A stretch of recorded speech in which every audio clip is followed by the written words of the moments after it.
everybody, and thank you very much for joining me today. It's Allan Laboucan with the Rocks and Stocks News website. Got another of our interviews with CEOs, and today we have Tim Froud from Sokoman Minerals.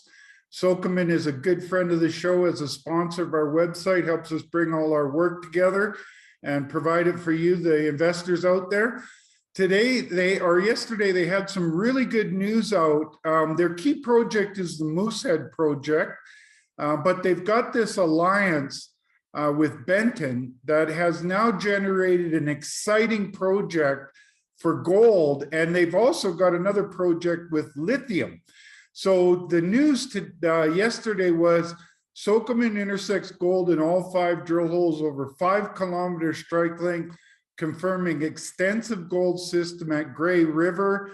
The highlight hole was 10.58 grams per ton gold over 1.8 meters, including 50 grams per ton gold over 0.53 meters. They had another intersection of 3/4 of a meter at 8.22 grams per ton gold. Tim, looks like you're onto something again here. What do I say? You know, encore, give me more, give me more. Yeah, well, that's what happens when you keep your exploration hat on. Well, you know what? You go out in the woods, good things can happen, Alan, and I think that can be no better demonstrated, I think, than what you're seeing going on in Newfoundland and Labrador right now. Is you know, people are crawling over the woods and crawling through and over and under hills and things, and people are finding stuff. And it shouldn't come as a big shock to people that this is actually happening. But I do want to actually make a comment on your introduction about the alliance with Benton. You know, we formed this JV with Benton about a year ago, and we acquired 3 large district scale projects, really, if you want to call them that.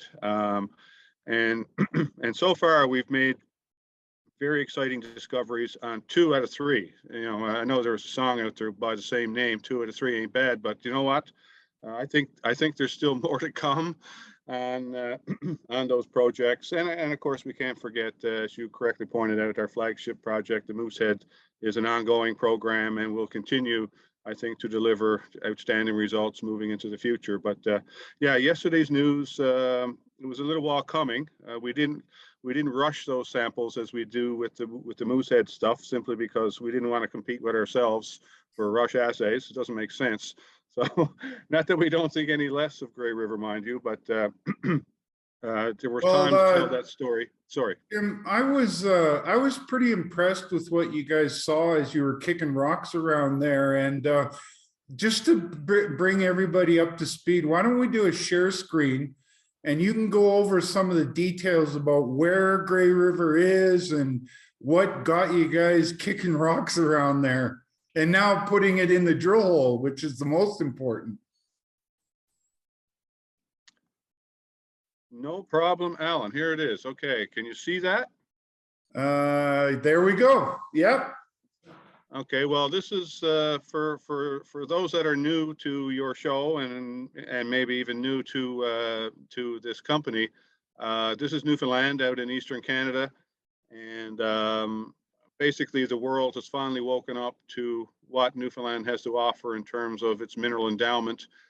You know, we've had a mining history going back, you know, almost 200 years, mostly copper, which is what people came here for in the first place, but more recently. And I've said this on several occasions, I think Newfoundland is currently, right now, with respect to gold exploration and development, where Timmins was in 1910. I firmly believe that. I think the story is just getting started here. We have had a couple of mines in the past, but certainly the level of exploration that's going on in Newfoundland right now for gold has never been experienced before.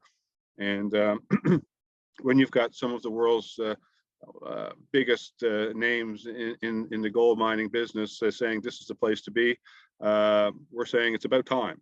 So here we go. You know, investors are looking at it the same way, Tim. There's been some big discoveries out there with newfound gold. And well, of course, there's Moosehead, or there's the Moosehead, there's the Marathon Golds, and what characterizes a couple of these big plays, and I think what's got made Newfoundland one of the hottest gold exploration focused areas in the world, a gold rush, if you will, is the geology is quite spectacular. You've got these deep seated structures that are cracks in the earth that open up the conduit for gold mineralization to get up there. So yeah, it's quite an exciting place these days. Yeah, excellent summary, Alan. And just so people are aware of where some of the names are that we've talked about, I mentioned that Newfoundland was an important producer of copper. In fact, it was the world's 6th largest copper producer around the late 1890s and into the early 1900s, mainly from this area up here. There were 26 copper mines and 2 smelters operated here for a period of time. Wow. And there still is actual mining going on, copper mining going on in the same general area. But this is why people came to Newfoundland originally, was for its copper. And we still have a lot of copper to mine here yet too, by the way. But right now, obviously, the focus is on gold. Our Moosehead project sits right here in northeastern Newfoundland. We're sitting on the same key structure, as you pointed out, as Marathon Gold is with the Valentine Lake gold mine. I guess eventually it should any day we're expecting the environmental approval for them to start construction of Atlantic Canada's biggest gold deposit, in excess of 4 million ounces of gold here.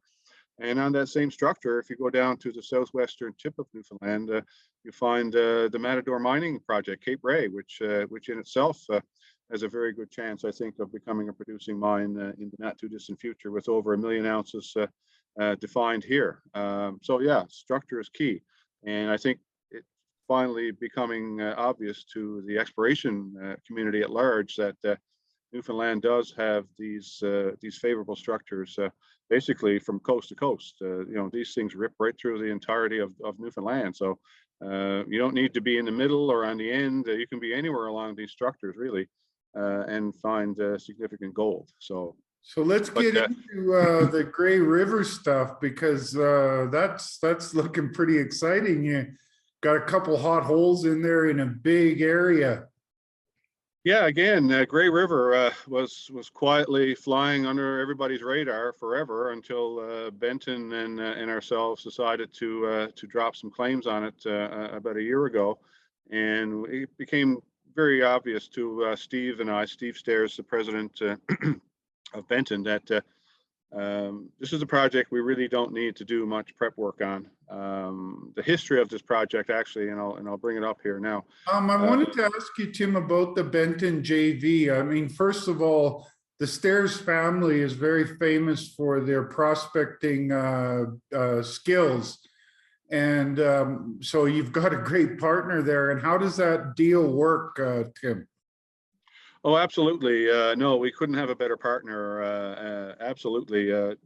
Bill Dennis, Prospector of the Year award from the PDAC a few years ago, and rightly so, for the collective body of work that this family has delivered in terms of discoveries and prospects and showings. To the world's exploration community is second to none, and well deserving of that award. So yeah, we have a 50-50 JV with Benton, run by Stephen Stairs. Basically, we share the risk, we share the reward, and I'm quite happy with that.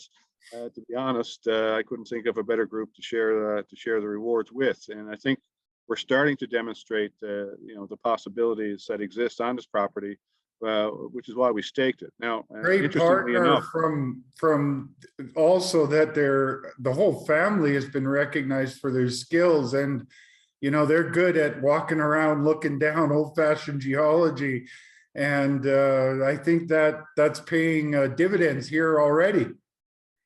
Yeah, well, clearly boot and hammer work still is worth doing.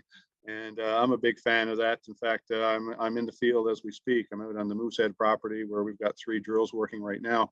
And yeah, nothing beats a good old prospector and a hammer, I'll tell you that any day. But what attracted us to this area, Alan, initially was the presence of this I hope you can see it here on this map, but you see Yeah, no this problem. thin red unit here. That's it's over 10 kilometers in length, and what it is, people have varying opinions on it. It's either an extensive quartz or silicification system, or an altered quartzite, which is basically just detroidal quartz that's been weathered out of other rocks. But either way, it seems to be a preferred host for quite a number of modest, and I mean modest, gold showings. For the most part, previous workers identified values in the couple of hundred ppb. There's one notable exception to that here in the kind of the middle of the Tim, unit. sometimes my audience is not geologists. Tell people why a silicified zone is so important in exploration at the start near surface, and then how that leads you deeper. Well, I guess the simplest way to look at this, and again, you can ask 3 geologists the same question and might get 3 different answers, but this is my answer, is that, the silicified zone basically represents the surface expression, as you're standing on it, of a whole pile of hot fluids that have percolated through a very large volume of rock, gathering up all the metals that are in that and depositing them in veins or in dissemination, sometimes depending on how the structure eventually cooled or solidified, and made available to us at surface with hammers and shovels. So that's the simplest way to put it, is that, yeah, a big silicified zone means that you've had a lot of hot water over millions of years percolating up through and just taking tiny grains of gold and copper and whatever else you can find and moving them up to surface, where we can obviously drill them and explore them. So that's it in its simplest form. That's a big area of silicification. Yes, it is. It's over 10 kilometers in length. That's the map length, and it could be longer than that if you go out underneath overburden or whatever.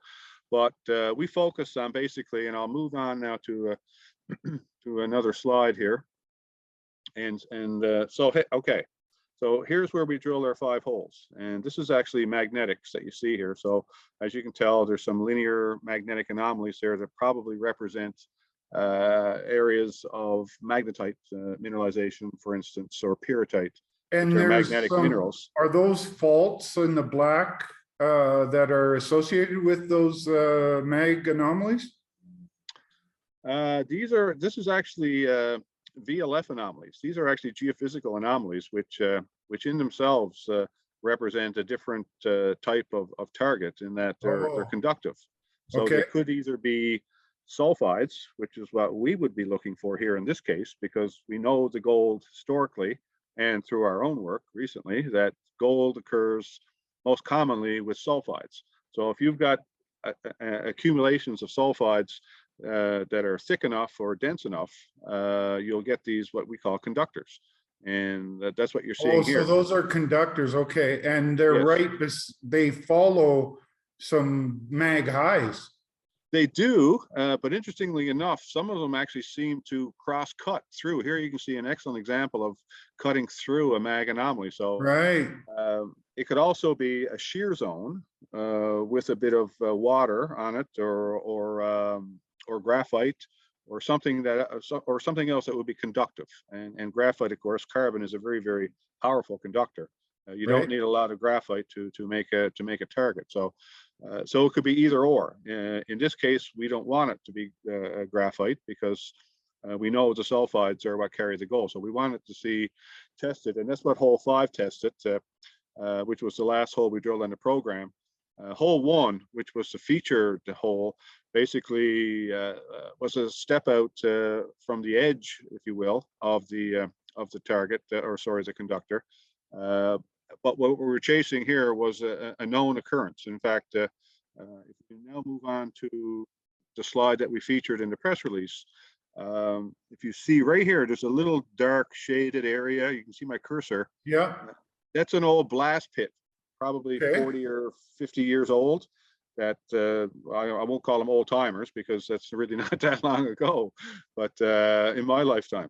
But anyway, and the maximum value that was acquired out of this in terms of gold content was very small. It was only 289 ppb gold from a grab sample, basically from this pit, which had a little bit of pyrite in it.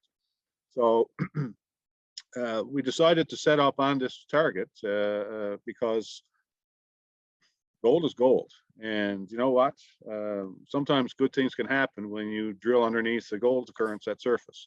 And as it turns out, that 289 ppb grab sample turned out to, in our drill hole, to return us 3 separate gold occurrences, 3 significant zones of gold mineralization, including the featured values of 10.5 grams over 1.8 meters, including 50 grams over about 35 centimeters. So obviously, what happens at surface sometimes doesn't tell the whole story. And well, and a lot of show. times, Tim, and let's face it, when you get these samples at surface, I was always taught to be careful of selective sampling. When you can put it in the truth machine below that surface exposure and you get higher grade, that's a heck of a good start. Well, yeah, and again, our first hole, which turned out to be a pretty good one.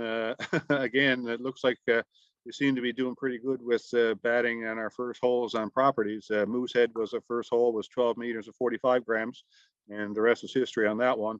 Our first drill hole at the Golden Hope, which we hope to have news out on, in fact, in a week or so, which is our lithium discovery.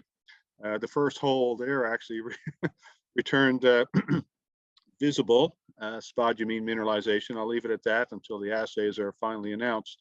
So yeah, we're doing pretty good on first holes. I hope the trend continues for other projects. But anyway, yeah, I mean, but I think what people need to take away from this is, yeah, we've drilled better holes on our other projects before, but you know what? Nowhere have we drilled 5 holes and got gold in all 5 holes. Especially over such a widespread area. You can't even see on this picture, you know, hole 2 over here. You know, it's a long ways away. And I hope you can see this, but I have another picture. I'm just going to jump back to another picture. So so there's where the drill is set up. So this is a shot just taken a little further back, and that drill setup will be right here where this black star is. I just want to show your audience and you as well the, you know, just the scale of the zone here. Well, you can see it outcropping right there. It sticks out pretty obvious. It's amazing. You can see the contact here traveling along and going off into the distance, but the thickness here, this is 200 meters, and we're only about halfway through it here. It's almost 500 meters in places. So and we drilled 100. I think that hole was final depth, I think, was about 200 meters. So we've only tested a fraction of this zone. And the nearest drill hole to this one, to hole 1, is 700 meters away. And that was hole 5, which was testing a slightly different target. So you can't say, okay, hole 5 was drilled along strike and didn't get anything. No, that's not true. It did get something, and it tested a different part of the horizon. So you can see that outcrop all over the place there. It's amazing that this project wasn't more aggressively explored in the past. Yes, and there's probably a couple of reasons for that. You can't drive to this property. So that's probably the main thing. It is remote, but it's not inaccessible, if you know what I mean. You can have you can have your cake here and eat it too, because this is the Atlantic Ocean. So you put a boat in that and you can drive right to it. So, you know, a barge, which is probably what we're going to do this summer, is load a whole bunch of gear, a drill and gear and core boxes and everything on a barge, and drive it into here, and then just pop it up over the hill rather than fly it in from the town of Burgeo, which is about a half an hour's helicopter flight. So just in that image alone, Tim, I can see outcrop way in the way along strike for quite an extension. That's just around one hole. Yes, exactly. In fact, we'll go back to the original slide here, and I'll show you that hole is right here. So we've got about 4 kilometers of untested strike to the east, and 6 kilometers of very sparsely tested, 4 holes in 6 kilometers is not over testing anything by any stretch. No So way. we still have a lot of work to do here, and all these That's red just stars you see- recon drilling so far. yeah, it's pretty much recon drilling is exactly what it is. So, and we're batting 1,000 on recon holes. So, obviously, so obviously when we go back, I mean, we're definitely going to follow up on hole 1 and you know, extend it. You know, we're going to do some step backs and test it deeper, and of course along strike in both directions. So Because it continues right from that Silka all the way down and then keeps going for another, I don't even know how far. Just in the images you showed so far. Well, well, right here, I've got a note, silica zone open to east, an additional 4 kilometers from this site here. So 4 kilometers in the eastern direction. It widens. Yeah, I mean, like I said, we're probably in the middle of the silica zone here with where this setup is. So we don't know what's behind this hole. We don't know really what's along strike from this hole for, you know, for quite some distance. So it's very exciting, and just so people know what we're chasing here. I mean, the geological setting is very similar to a very successful operating mine in Alaska called Pogo, run by Northern Star, and it's produced almost 5 million ounces to date, in excess of 10 grams per ton, and in rocks that very similar in terms of their geological history and the style of mineralization to what we're seeing here at Grey River. So we've got a model, we've got the truth machine out there, and it's told us yes, you're not lying, there is a bit of gold here. We just need to put obviously a bunch more holes in it. So that's the plan. We're obviously permitting this work as we speak, and we should be on site either in May, depending on weather, or certainly by June we'll be down here again. And I personally can't wait. Certainly looks like you've got a target-rich project there, Tim, that's getting some joy with the truth machine. Well, the thing is, where hole 1 is, if you go back to this slide here again, so the drill is here. The high grade that we did report from our surface work is 4 kilometers to the west, 225 grams historically. We verified that with our own sampling, which returned 134 grams. That's 4 kilometers from this hole. Wow. And you can follow the rocks outcropping all the way. All you need here, you can follow this at night with a flashlight. I mean, even I can see it.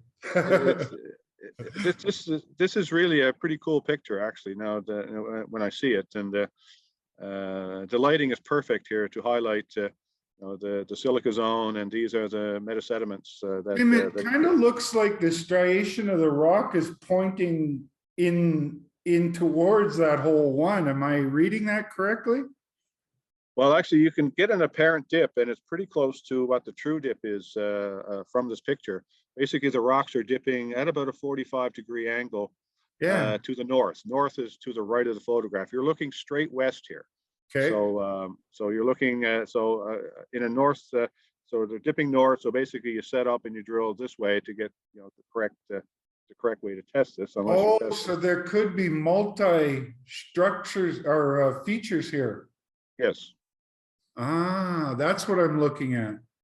Yeah, all of these little depressions in here could be shear zones or faults within essentially the entire siliceous zone. So I've never seen anything like it.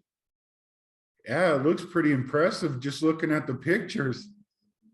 And we own 100% of it. We staked the whole thing. So you got it for staking costs. Staking costs. There was a small block that a prospector owned in the middle here that he staked for silica, basically. That was one thing I didn't mention earlier, was that the in 1968, I think it was, the government of Newfoundland was assessing silica resources in the province. So they drilled, I think, about 20 holes, short holes, into the silica zone, kind of up around where I'm circling here now, kind of in the middle of the whole package, but analyzed only for silica. And they defined a zone of several million tons of very good quality silica.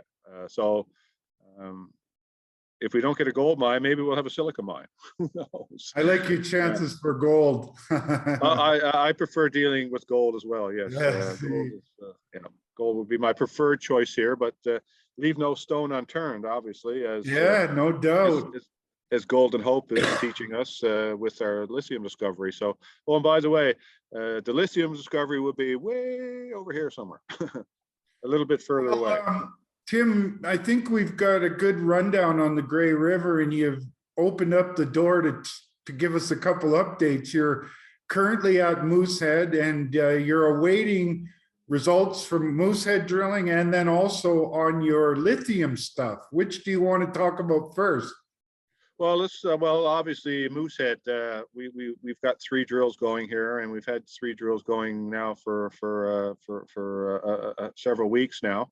And yeah, we should be due for a batch of results. Again, the labs are still dealing with the same, timing issues that they were having before. So I wouldn't look for any news from Moosehead for at least several weeks from today.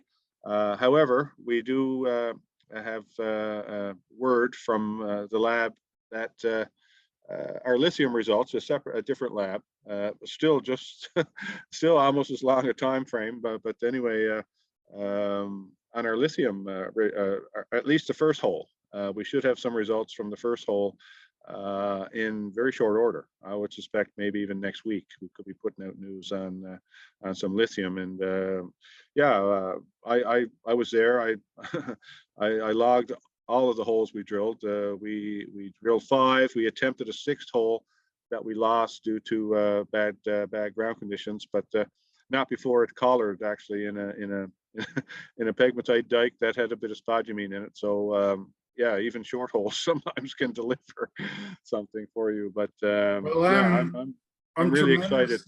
Bullish on lithium. It's just been going through the roof over the last year. It's up 4 or 5 times its value. It's been one of the hottest or best performing minerals out there, and a lot of that is due to the new demand for all these vehicles that are need batteries, and they need lithium for the batteries. And what's been harder is, I'm always out there on the hunt looking for good lithium stories, and it looks like one of my gold stories has now stumbled upon a lithium story as well. Well, I think you mentioned it right off the start. We're in bed here with some of the best prospectors this country has ever seen, and clearly, when you turn those guys loose in the field, don't be surprised if they come back with some good stuff in the bag. And again, very fortunate to have Benton as a partner. And I was there actually the day that we did happen to find the first spodumene on the property, and boy, those guys were on it like ants. I mean, it was crazy. It was crazy. And there was rock dust flying everywhere. To give our audience a little color on the lithium production, it comes from brine deposits mainly in South America.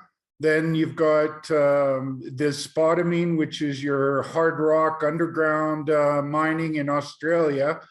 And then there's clay deposits as well, but you're in the hard rock stuff, and what carries the lithium is the spodumene.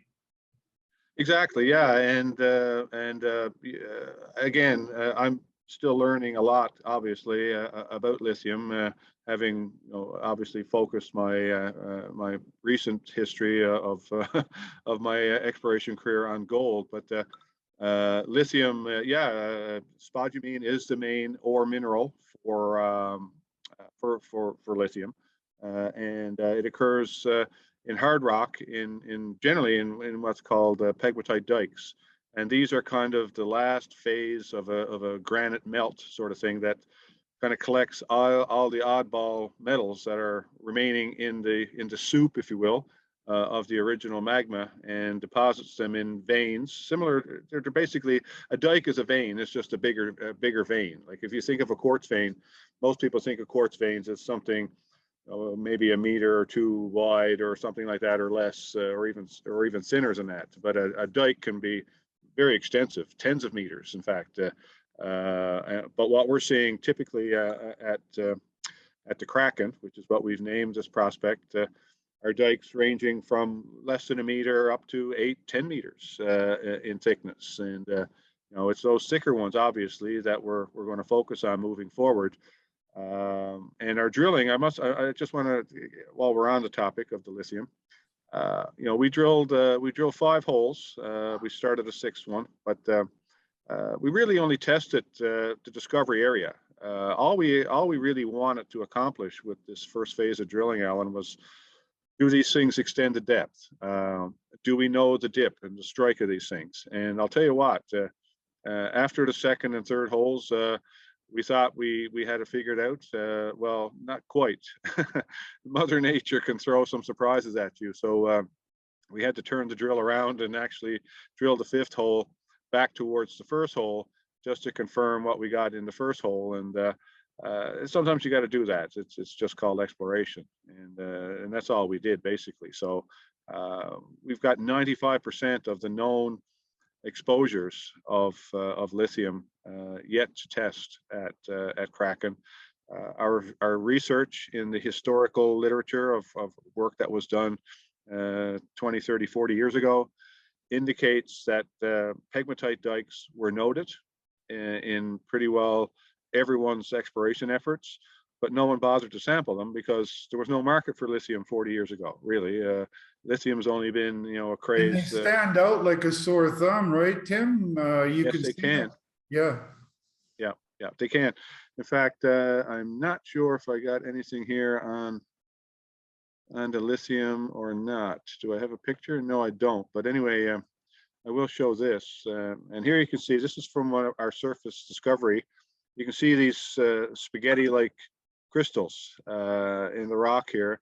This is a pegmatite dike. It's gray quartz and white plagioclase and green muscovite mica for the most part. But what's really making this rock click, of course, are these sort of stringy little crystals here. And this is the spodumene. They're pale green in color, very distinctive. When you get your eye tuned in for them, they're quite obvious. But if you turn this rock over, and I should actually have a picture of it on its other side, it looks like a barren quartz vein, which is probably why it escaped the eyes of previous explorers, because most people, when they sample quartz, look for rusty quartz or stuff with a bit of sulfide in it, or a bit of copper staining and things like that. A pure white quartz vein generally isn't, and I'm sure there's examples of a pure white quartz vein with gold in them, yes, but generally you'd like to see a little bit of dirt in it, if you know what I mean. You like to see a dirty quartz vein, with a bit of rust or a bit of oxidation or something in it. I can see why these things were passed over in the past, because there's no rust on them. They're white, and that's just the surface weathering. It makes everything look white. So you don't really see anything standing out until you actually take a hammer to it like that, turn it over and look at it, and wow, the crystals just jump out at you. All over the place. You can see them in the picture. And this sample runs almost 2% Li2O, which from my understanding and reading a lot of literature lately and deposits and things, 2% is pretty good grade. 1% is ore in a lot of cases. Yeah, well, I think it's 2.2 times that value will give you the lithium carbonate equivalent number. So that's some pretty good looking stuff. Yeah.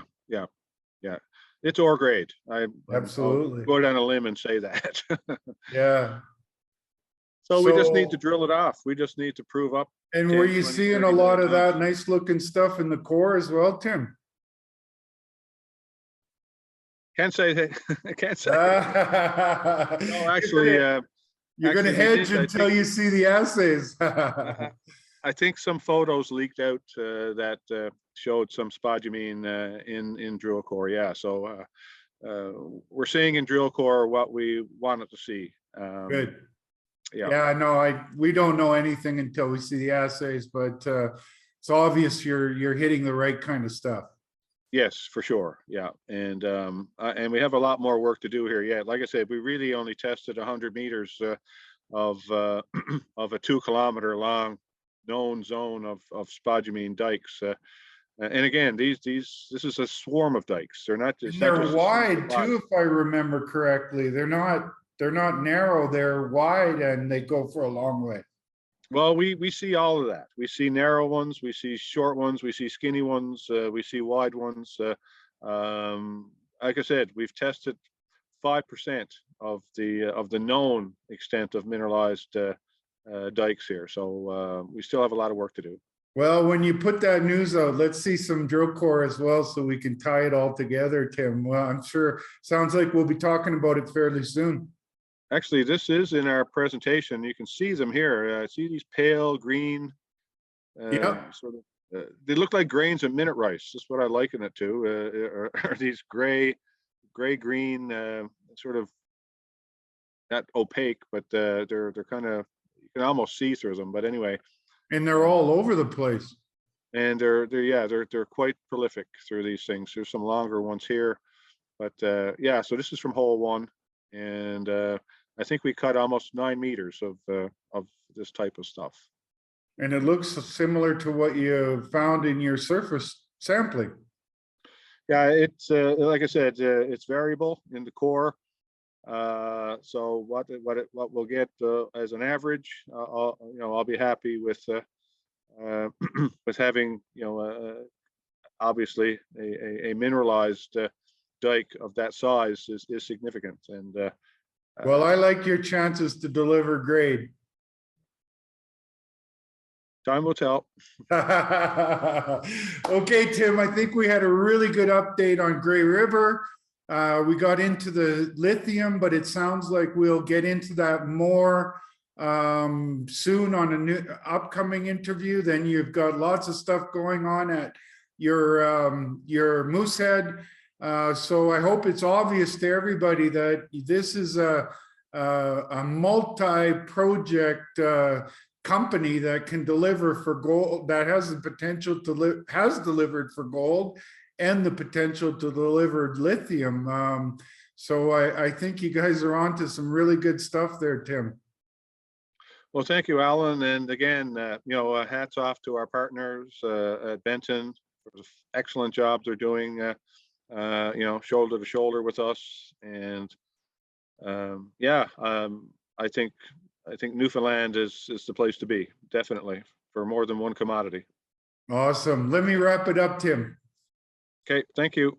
Okay, so there you go, folks. I'm a big fan of old-fashioned geology, walking around, looking down, taking the hammer out, knocking some rocks, and you've got some of the best guys in the planet with Tim and the guys at Benton, and they're in a tremendously exciting region. One of the hottest regions in the world for a gold rush is in Newfoundland, but I really like this lithium potential as well. I think there's a lot of great things ahead for this company. They still have a modest valuation considering all they've got for projects. And those aren't just, projects that you have done some surface sampling on. They're also hitting into their drill with their truth machine, and that's the big litmus test. And Moosehead has definitely delivered lots of high-grade gold. Looks like Grey River can do the same. And I think, we'll talk more about the lithium soon when they get some assays results out. But I like what I see in the drill core and in the surface sampling. So, as always, my shows are for information purposes only. It's important for you to do your homework, speak with your financial advisors, and I invite you to check out the news flow and the presentations put together by Tim. These guys are very good at what they do, so you can learn a lot from the news releases, and do your homework on Sokoman. I think that they offer several kicks at the can to be a big, good performer in their valuation. On that note, have a great day and we'll talk to you soon.